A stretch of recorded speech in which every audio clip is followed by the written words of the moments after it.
Mars एक ऐसा planet जो बहुत ही ज्यादा इंटरेस्टिंग है और बहुत सी देशों की स्पेस एजेंसीज इस प्लेनेट पर रिसर्च करने के लिए नए नए मिशंस करती रहती है और आने वाले समय में इंसानों को मार्स पर भेजने के लिए ये स्पेस एजेंसीज एड़ी से लेके सर तक का जोर लगा रही है। और हम लोग आज इसी इंटरेस्टिंग प्लेनेट पर कुछ इंटरेस्टिंग बातें करेंगे।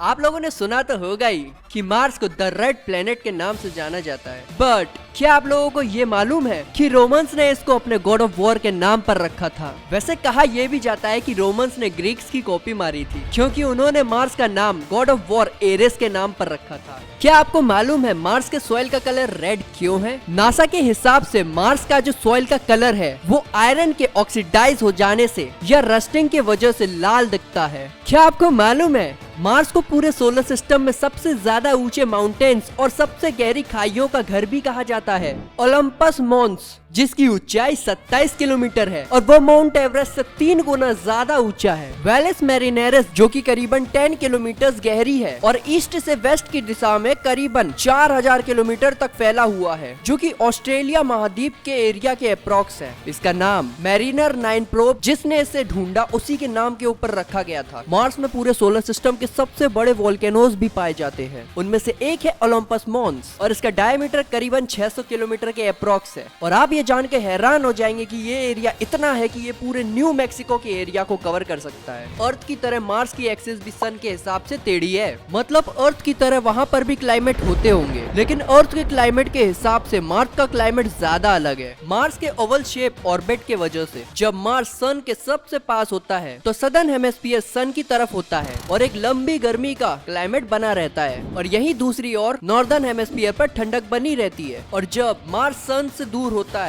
तब नॉर्थर्न हेमिस्फीयर सन की तरफ झुका हुआ होता है और तब नॉर्थर्न हेमिस्फीयर पर गर्मी और सदर्न हेमिस्फीयर पर ठंड बनी रहती है। मार्स अर्थ के कंपैरिजन में सन से काफी ज्यादा दूर है और मार्स का क्लाइमेट अर्थ के हिसाब से काफी ठंडा है। वहाँ का एवरेज टेम्परेचर -60 डिग्री सेल्सियस रहता है, जो कि समय के साथ -125 डिग्री सेल्सियस हो जाता है जब पोल्स के पास होता है, और बीच दिन में 20 डिग्री सेल्सियस तक हो जाता है जब इक्वेटर के पास होता है। नासा के मार्स रिकॉनेसेंस ऑर्बिटर ने सबसे पहले CO2 स्नो क्लाउड की डिटेक्शन की थी, जो कि मार्स को इकलौता प्लेनेट बनाता है पूरे सोलर सिस्टम में जहां पर ऐसा अनयूजुअल विंटर का मौसम बना रहता है। मार्स के विंटर स्टॉर्म इतने खतरनाक होते हैं कि वो पूरे प्लेनेट को महीनों तक ढके रह सकते हैं। 2003 में नासा ने 2 रोवर स्पिरिट और अपॉर्चुनिटी को लॉन्च करा, जिन्होंने इस बात के सबूत दिए कि कभी मार्शियन सरफेस पे भी पानी बहता था। Okay friend, last but not least, ये फैक्ट जानने के बाद आप सब लोगों को बहुत ही ज्यादा अच्छा फील होगा। 2014 में इंडिया चौथा ऐसा देश था जिसका मार्स ऑर्बिटर मिशन सक्सेस रहा, और इस सक्सेसफुल अटेम्प्ट के बाद इंडिया दुनिया का पहला ऐसा देश बन गया जिसने पहले ही अटेम्प्ट में सक्सेसफुली स्पेसक्राफ्ट को मार्स की ऑर्बिट में प्लेस करा। और मजे की बात तो ये है फ्रेंड्स, इसरो के इस मिशन का बजट ग्रेविटी मूवी के बजट से भी कम था। चलिए इसी बात पे तुम लोग वीडियो को लाइक कर दो और हम लोग मिलते हैं नेक्स्ट वीडियो में, तब तक के लिए बाय।